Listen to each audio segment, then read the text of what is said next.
Hey there, toy collector friends and Transformers fans alike. Welcome back to the channel, and today we are looking at the Commander class Aerialbot Silverbolt from the Age of the Primes range, and he looks box-wise absolutely fantastic.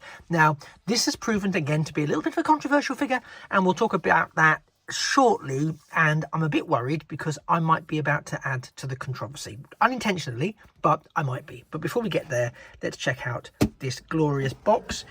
We can see already on the front here we have Silverbolt giving us his sort of G1 vibe, and it's an impressive G1 vibe with actual Silverbolt in his alternative mode over here, and he is packed in alternative mode, which is nice. Always nice to see that.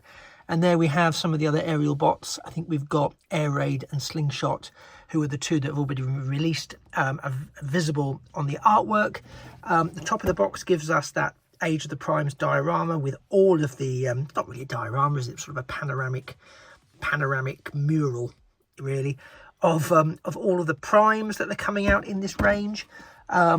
We have a glorious picture of Superion here, which is the combined form of the aerial bots, as I'm sure you know, looking all superior there. Another extract from that sort of epic primes mural, and then the back gives us our traditional product shot. So here we have robot mode Silverbolt, jet mode Silverbolt, Silverbolt and Fortress of Solitude, battle encampment, mega jet, and Superion in combined mode. I'm not going to look at the combined mode in this video, so if that's something you're after, hold your horses. I'm going to wait till I've got all of the aerial bots, because otherwise I'm just showing you a skeleton, and the skeleton is there, and you can see people who are already putting him into robot mode, into Superion mode. And I just think the whole point of the combiners is you have the team of 5 to combine. That doesn't mean I don't like this approach to combiners. It just means I'm not going to do that in this particular video. So that's just me managing your expectations. But there's enough to go over in this video anyway, and I am already going to be having some controversial thoughts, which I will be sharing with you shortly. But first of all, let's get Silverbolt out of the box. So here we have Silverbolt in his Concorde mode out of the box, and he does look really great. Now, we'll get this bit out of the way. There is a ton of robot kibble underneath the Concorde mode. That is not unusual for jets. I don't know very many jets in the Transformers lines, in any of the lines for that matter, that actually manage to conceal all of their Transformer kibble effectively, especially when they've got a lot of heavy lifting to do and have more than one mode to accommodate. So I think, taking that into consideration, they do quite well in terms of the accommodation of the robot and alt mode kibble that's included within the frame of the robot. I really love the color scheme on this. I think it's really nice. I think the deco is really lovely, with the gold around the cockpit and the gold on the various windows along the side of the Silverbolt there. Picking him up, he has a lovely little feature that the original never had, which was the dipping nose. Now, the dipping nose, for those who know Concorde, know that was actually a feature of the original plane that would facilitate it going, it's an aerodynamic nature to facilitate it going at supersonic speeds. That's about as much of it as I know. It's not a huge amount, I appreciate. Aside from that, he has some very limited surface detailing, and I'm kind of okay with that. It's almost the sort of lack of detail, and this sounds like it's a negative, but it really isn't. It's almost the sort of lack of detail that I wish something like Studio Series Coronation Starscream had, because the over detailing of his body, because it was the Earthrise mold, detracted a bit from that sort of simplistic cartoon-esque surface quality. And this is very close to the G1 cartoon, really, in terms of its coloration, albeit with some appropriate level of detailing around the wings. and around the fuselage, and of course around the cockpit there. So all in all, really, really nice. As I say, really love the detailing. Underneath we have, as mentioned, a fair bit of packed in robot kibble, which barely looks like it's anything substantial. We do have landing gear tucked in the back of this module here, which clearly has 2 guns on it, so it can fire forwards. Let's assume that's what we're looking at there. And so we do have that, which affords a degree of stability when he's parked in Concorde mode. And you know, I think that's really great. I think it looks the part. And then we can have him alongside one of his Aerialbot compatriots. Here he is with Slingshot, so we can see Slingshot there up close.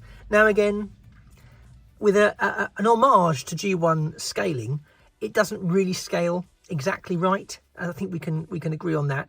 But I think we can also agree on the fact that G1 scaling was not something that ever made too much sense in the real world, and that was why we had to rely on that crazy thing we call our imaginations. And I'm kind of pleased we have that here, because why wouldn't we want to, you know, rely on our imaginations when we're dealing with creative and innovative toys? They already are capturing the flavour of G1 without it being so slavish that it can't do anything that we would expect modern toys to do. And I think that's something we do need to keep in mind, because G1, for all that we love it, it was a thing of its time. And if we were producing toys now that were of the quality of G1, the uproar would be phenomenal, because they just wouldn't sell, and no one would ever want to touch them with a barge pole, because they were bricks that couldn't do anything apart from maybe, if you're lucky, stand up, appearing to have 2 legs and 2 arms and a head, but not always. Because of course the robot, the alt mode was always favoured more often than not.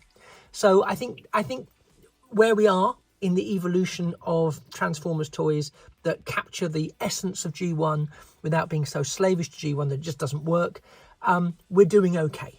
Other people will have a different view on that, and that's fantastic, because I always welcome other people's views. But that's kind of where I am with the look of this. Now, this is where I'm going to get a little bit controversial, because as many of you will probably have already seen, he also comes with this, and it's packed in like this. This is what it looks like when it's packed in. So it's all a bit kind of, okay, right, what? And before I do anything with it, let's just address what we're dealing with here. Now, with all the other combiners that are sort of the special teams from the 80s that we're seeing now, so we've got Motormaster, we've got hints of what Onslaught's going to look like, and actually, even with the Constructicons, we've got Longhaul coming with a trailer to facilitate meaningful, articulated combining robots. And when you are a jet plane, it's hard to have a trailer. It's hard to have that extra bit that's going to make it work. Natural for Motormaster, arguably natural for Onslaught, not original for the Constructicons, as in not the original G1 approach, but actually a logical way of handling it for Studio Series 86, because yes, a construction vehicle would be able to pull a trailer. He's called long haul, so he's hauling something, makes him longer. And it affords the articulation, the stability and the flexibility we want in our figures. So Hasbro have had to go, right, look at that. How do we give him something that works in that context? And they came up with this. Now, not everyone is going to like this. It's not going to work for everyone, and I totally get that. But let's be real for a second. What else were they going to do? It's not a masterpiece collection level figure, so they can't throw mega engineering at it unless we're going to pay for it, and people are already going, Commander class, quite expensive. So they have to do something inventive. And what they've done that's inventive is they've given us this multifunctional platform. And I say it's multifunctional because, frankly, it is. We all know, it's not a spoiler, this is going to prove to be some of the key connection parts for Superion, as well as the arm and legs of that mode. We know that. We know that's what we're looking at here, with Silverbolt forming the torso. But what it also affords us with is an extended segment. So in essence, the Aerialbot's equivalent of a trailer that will merge with Silverbolt. So maybe it's like a hovering aerial weapons platform. Again, folks, we're using our imaginations. Maybe it's a hovering weapons platform, you know, that then combines with Silverbolt here. Or maybe it's just an additional booster set so that if he's going to then leave orbit and tackle some missions out of orbit, this then becomes a key part for that. Or a support base, an aerial-based support base for the other Aerialbots, and I'll show you what I mean with that in a second. But we just have to kind of go, they've made it work within the restrictions of the resource and the reality of the universe, in my opinion. Again, other people have different views, but I choose to make it work in my headcanon, rather than to hold it and go, well, this is ridiculous, waste of money, it's stupid, why couldn't they just have built all of this into that? So just to remind you, people go, oh, look at all that kibble under there. Oh my God, terrible. But you'd like them to incorporate this as well. Where's it going? Where's it going? I mean, answers on a postcard, folks. Where is it going? What they've done is solve the problem as best they can, you know, with 21st century technology and engineering. And I don't mind it. I don't mind it. So let's just take a second while I merge the two things together. And if you're quite content with my controversial views, then please do drop a like to the video, because it really does help get the video out and about and promoted and so on and so forth. And if you are happy to do that, then it would be fantastic while I merge these two together off screen, to subscribe to the channel. I mean, you know, go crazy. Turn on notifications. Wow, you'll never miss another thing.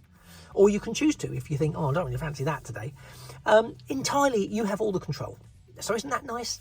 Anyway, leave me be. I'm just going to transform these into its combined mode, and then we can really go to town on either tearing it apart or going, actually, maybe it's not as bad as everyone thinks.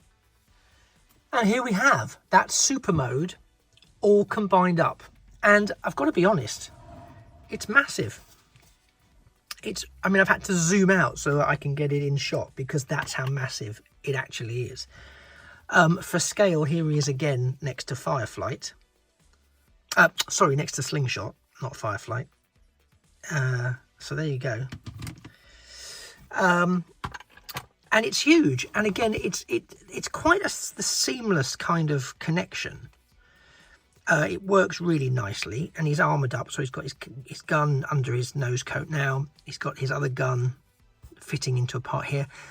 Now, again, people can say, yes, it's parts forming. Is it? Well, it sort of is, yes, but it's also combining with his other unit. And we've never really had a problem with, you know, people combining with their trailers before. Optimus Prime, several times. And it just looks right. It doesn't feel half as bad as I was expecting it to. Because I'll be honest with you, I must admit, when it first sort of came out, this is how they were going to do it, I was a bit like, oh, it looks like a sort of knockoff version of the Ark, but with a sticky outy front bit. But it's grown on me, and I kind of like it, and I kind of like the way it does genuinely feel like a seamless extension to Silverbolt's alt mode. And it really does, you know, it really, really does. And it feels like powered up, so you can see, that's what I'm saying, it gives him some sort of thrust to be able to go into orbit, or it serves as a major transport if he's going to be transporting other Autobots. And on that, and this is what the point I was making about it being a support unit for his compatriots, this is not in the instructions, this is just me messing with it. If you lift this bit up, which is where the gun tabs in, you can release this bit here, which you can then open up. You can push that back down then, so it sinks back in. But you can take a slingshot, for example, because there's his tabs, and these presumably are going to be the arms in a future iteration of... everything goes to pot, doesn't it? But you can literally tab him into place, and presumably you can do the same with the other arm bot over here, and you can then, you've got Silverbolt being able to carry him into battle or carry him away from battle if he's damaged, you know, so it becomes a bit of a transport for other aerial bots. Admittedly, you can only manage 2 of them, but let's hope they're good enough not to get damaged, and he doesn't need to be carting more than 2 of them away. But I think that's a nice additional play feature, which you only get because this section tabs in and joins up with Silverbolt. So I think that's a nice extra bit of play feature that, again, you find by using your imagination, by making it work. Because, of course, it's not the G1. Of course, it's not how it was originally intended to be. But spindly old G1 Superion, who I loved, by the way, was my first combiner, couldn't move. I mean, he could move his arms because the heads were in the little thing, but couldn't move the legs, couldn't do anything, you know, significant. This Superion will do all of that. And that's thanks to this additional engineering. So I, for one, despite how weird it looks, and I get how weird it looks, it's grown on me. It's not been the issue I was suspecting it was going to be, I'll be honest. So I'm kind of happy with it.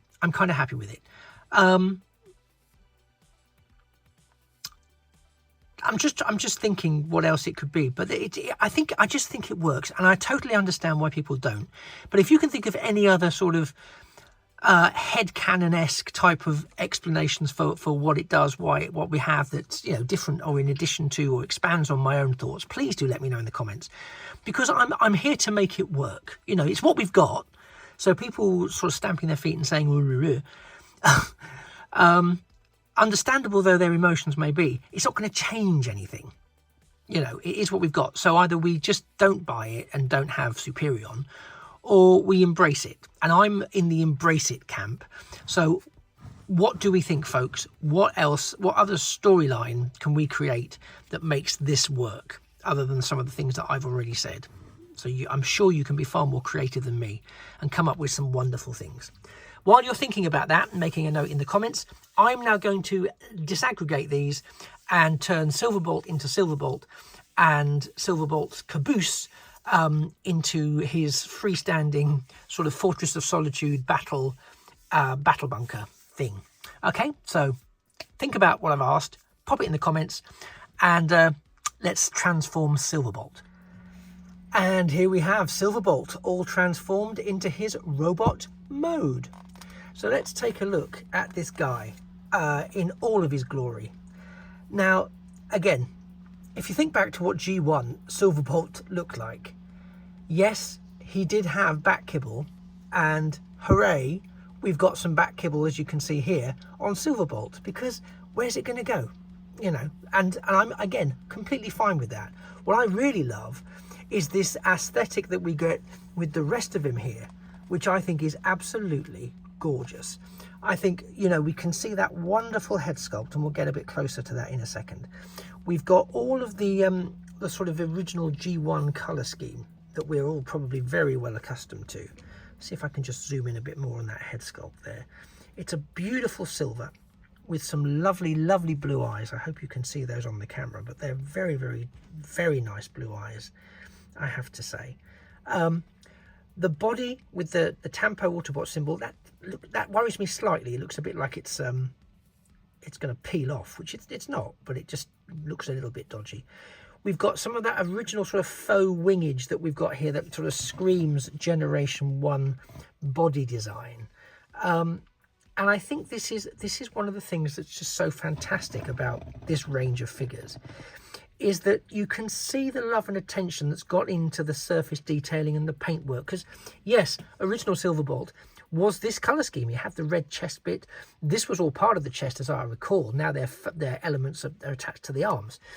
He's very poseable. He's got all the sort of articulation you would expect him to have. And, you know, we're not using ridiculous gold plastic that's going to break. It's all beautifully coloured. The detailing is there. He is, to all intents and purposes, a really great sculpt. And I'm really, really pleased with how he's turned out as a figure. In terms of scaling, I'll put him up against one of his, as we did with Slingshot. Let me give you him up next to Air Raid. And what's interesting, you can see here, Air Raid does have that sort of black and ice white kind of colour scheme. Whereas Silverbolt doesn't have the ice white colour scheme. He's got that sort of mottled grey coloration, which I think really works for him. I think if he was white, it wouldn't work so well. So I really think this colour scheme on him looks really great, especially next to fellow Aerialbot Air Raid. And we'll see Air Raid in action again very, very shortly. So the transformation for Silverbolt is very straightforward. I was thinking, oh, it's going to be a bit complex. It's not complex, but it's very straightforward and simple in terms of being able to do it. There's nothing that sort of jumps out at you as go, oh, watch out for those tabs, watch out for this, watch out for that. It really does do everything you want it to do with remarkable ease, and without too much forcing or worrying. There is one slight caveat to that, and that is, if we just go, I hope it'll let me, yeah, we just go into the chest section here. This is where Superion's head is tucked away, and I hope you can see this. So his horns have to fit into those cutouts there, and once you start putting this back together, I mean, I've got it lined up now, so it's not so bad. But the first time you do it, let me tell you now, it's a little bit traumatic because you're just convinced you're going to bend those horns. And to be honest, there's a point at which you have to hope they're in the right place because you can't see. So once you've snapped that chest into place, you hope that's the snap that you've heard, and it hasn't in fact been his horns snapping off. It's the only thing I would say that gave me cause for concern, but it didn't even give me too much cause for concern. I'm just moving him out of the way because I've also transformed up his, oops, yeah, I didn't think that had tabbed him particularly well. There's his, also we have the battle platform. So let me just get this into position. And here, magically, it is. This is his battle platform, which is sort of built out of, I'll just zoom out slightly so you get a better view of it, which is built out of that component element that forms the additional segment to his jet mode, and also forms, obviously, the segments that are going to form Superion's body. Let's get your head in shot there a bit better so people can see that nice head sculpt of yours. So as a platform, it sort of looks like this. So that's your side profile of it. So there's some detaching and some adjusting to do with it. This doesn't tab on brilliantly. I mean, it does, but it's not great. And part of me thinks I'm going to have a play with this because I wonder if I can do something more creative with it than this. So I might be able to come up with some sort of fan mode for a better battle platform.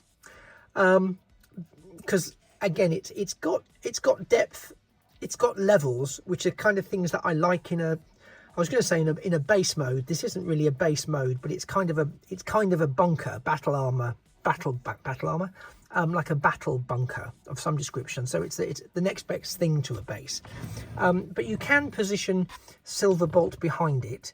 But what it also does, which is what I kind of like with it, is that it does allow some playability with the other aerial bots. So for example, along comes Air Raid, and Air Raid can be positioned behind it.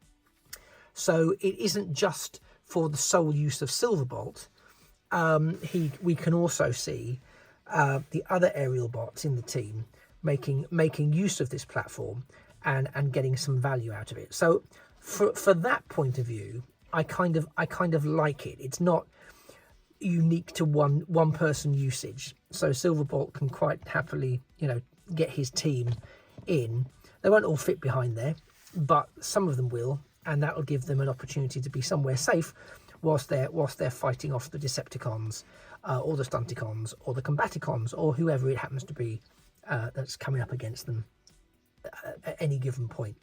So I like the added play value of this very much. You know, and you can either, if you sort of angle him slightly, you can get him right in close, or you can move his arm back and out, and you can get him in close this way, so that he can be firing across like that. So you just have to sort of experiment and do what you like with it, because you've also got this massive, great big centrally mounted cannon as well that you can play with, and I believe it's blast effect compatible if you're into blast effects. So it lends an element of depth. It lends an element of world building. Is it something that we immediately recognise as canon and go, wow, that's amazing, they've incorporated this bit of lore? If it is something that's canon, it's not something that I recognise. I'll just take him out because obviously he's not really part of the set. But that doesn't mean that I don't like the concept. And again, I do like the concept, and I think it does afford us something playable. Again, I have a feeling there's a better base opportunity or a battle bunker opportunity in there waiting to happen. And when I get a chance to mess about with it, which I haven't yet, it's fresh from the box, then I'll see what I can come up with, and maybe when we do the final sort of summation of the Aerialbots and Superion himself, I might have something else to show. We'll see. I don't know if I have. That's not a promise, because there may be nothing that looks better than this. But I don't think this looks dreadful.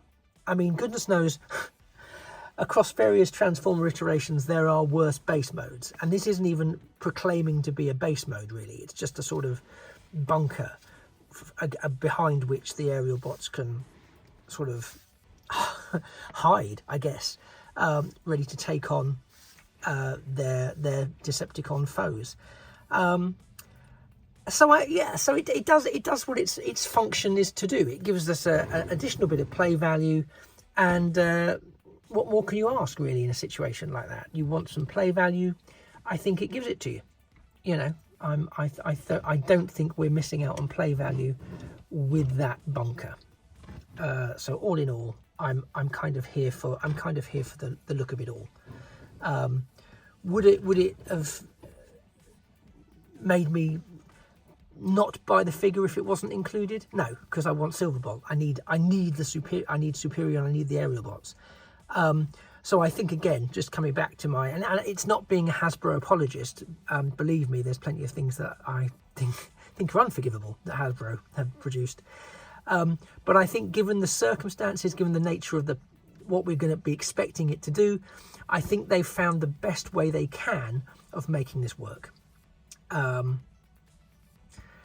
Could this have been a bit more inventive? Maybe, but its ultimate function is to provide us with stability and connectivity for Superion.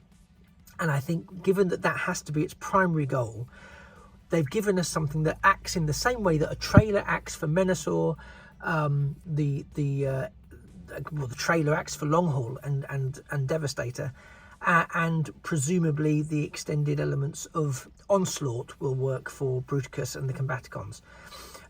What they'll do with the Protector Bots, if we ever get the Protector Bots, and I really hope we do, but what they're going to do there with Hotspot, I don't know, because he's a fire engine. What can they do there? Fascinated to find out, but let's not dwell too much on the future when we're very much living in the present. We're still compiling our Aerialbots at this point in July 2025, and we are, of course, still waiting for the rest of the Combaticons. And we've only just begun our Bruticus journey with Vortex. So what do you think of Commander Class Silverbolt? Do you think, what an utter waste of plastic? Do you think they should have found a way to incorporate this into Silverbolt's form?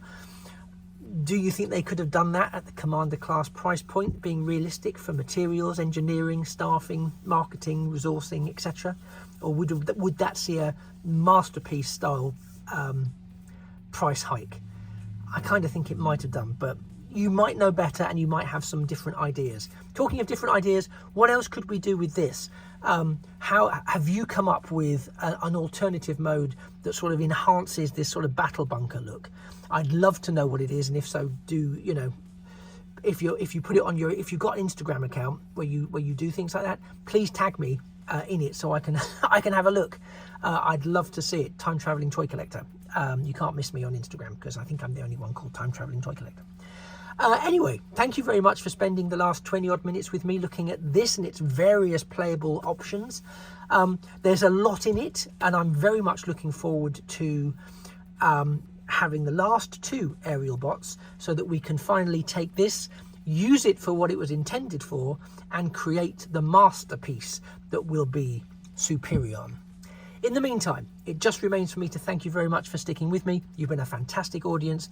I have been the Triple TC, that is the Time Traveling Toy Collector, and this has been Aerialbot Commander Silverbolt from the Transformers Age of the Primes line, produced by Hasbro and Takara Tomy. It just remains for me to say that a thing of beauty really is a toy forever. Take care. Bye-bye for now.